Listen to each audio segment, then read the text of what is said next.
Hi friends, welcome to వాణి రుచులు. కజ్జికాయలు తయారు చేసుకోవడం.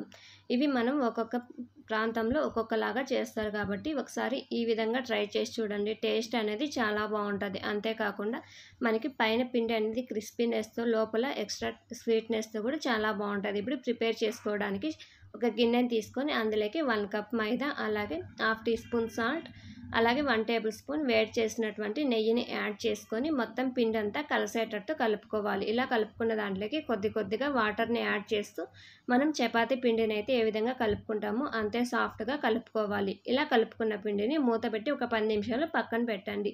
ఇప్పుడు స్టఫింగ్ కోసం స్టవ్ మీద ప్యాన్ పెట్టి 1/2 కప్పు పల్లీలను యాడ్ చేసి దోరగా వేయించండి. ఇలా వేయించుకున్న వాటిని వేరొక ప్లేట్లోకి ట్రాన్స్ఫర్ చేసుకోండి. ఇప్పుడు మిక్సీ జార్లోకి వేయించినటువంటి పల్లీలు, 1/2 కప్పు బెల్లం, 1/4 కప్పు పుట్నాల పప్పును యాడ్ చేసి అలాగే 2 ఇలాచీలు కూడా యాడ్ చేసుకొని కోర్సుగా గ్రైండ్ చేయండి. ఇది మరి మెత్తని పౌడర్లా చేయకండి. కోర్సుగా చేస్తేనే మనకి కజ్జికాయల లోపల పలుకుగా తగులుతూ టేస్ట్ అనేది చాలా బాగుంటుంది. ఇది పక్కన పెట్టుకొని మనం ముందుగా కలిపి పెట్టుకున్నటువంటి మైదా పిండిని కొద్దిగా తీసుకొని చిన్న బాల్స్లా చేసుకోవాలి. మొత్తం పిండిని కూడా ఇదే విధంగా చేసుకోండి. ఇలా చేసుకున్నటువంటి బాల్స్ని ఇప్పుడు చపాతీ పీట తీసుకొని మనం కొద్దిగా పొడిపిండిని చల్లుకుంటూ పలుచని రోటీల్లా ప్రిపేర్ చేసుకోవాలి. ఇవి మందంగా చేస్తే కనుక మనకి కజ్జికాయలు అనేటివి మెత్తగా ఉంటాయి. ఇలా పలుచని రోటీల్లా చేసుకొని ఇప్పుడు కజ్జికాయల మేకర్ తీసుకొని చుట్టూరా కొద్దిగా ఆయిల్ అప్లై చేయండి. ఇలా చేయడం వల్ల మనకి కజ్జికాయల మేకర్కి కజ్జికాయ అనేది అతుక్కోకుండా ఈజీగా విడిపోతుంది. ఇప్పుడు కజ్జికాయల మేకర్ మీద రోటీని పెట్టి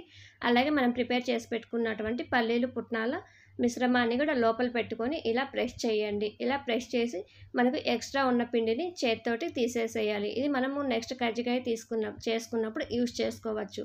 ఇలా ప్రెస్ చేసుకుంటూ అన్ని కజ్జికాయలు ఇదే విధంగా ప్రిపేర్ చేసుకోండి. మనము మేకర్కి ఆయిల్ని అప్లై చేయడం వల్ల ఇలా ఈ విధంగా ఈజీగా విడిపోతుంది. ఇలా చేసుకున్న దాన్ని పక్కన పెట్టుకోండి. అలాగే మనకి మేకర్ లేదనుకుంటే కనుక మనం ఫోర్క్ తోటైనా కూడా ప్రిపేర్ చేసుకోవచ్చండి. ఇలా రోటీ చేసుకొని మనం ఫోర్క్ తీసుకొని ఇలా మొత్తం చుట్టూరా ప్రెస్ చేసుకుంటే కనుక మనకి కజ్జికాయలు అనేది ఈజీగా అయిపోతుంది. ఇలా 2 విధాలుగా ఎలా అయినా కజ్జికాయలు అనేటివి ప్రిపేర్ చేసుకోవచ్చు. మొత్తం ఇదే విధంగా చేసుకొని ఆయిల్ బాగా వేడైన తర్వాత ఒకటొకటిగా నెమ్మదిగా ఆయిల్లోకి డీప్ ఫ్రై చేసుకోండి.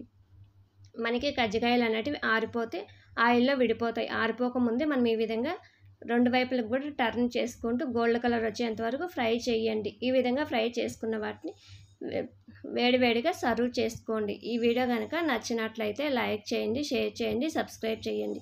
అలాగే మరిన్ని వీడియోల కోసం ఛానల్ని విజిట్ చేయండి.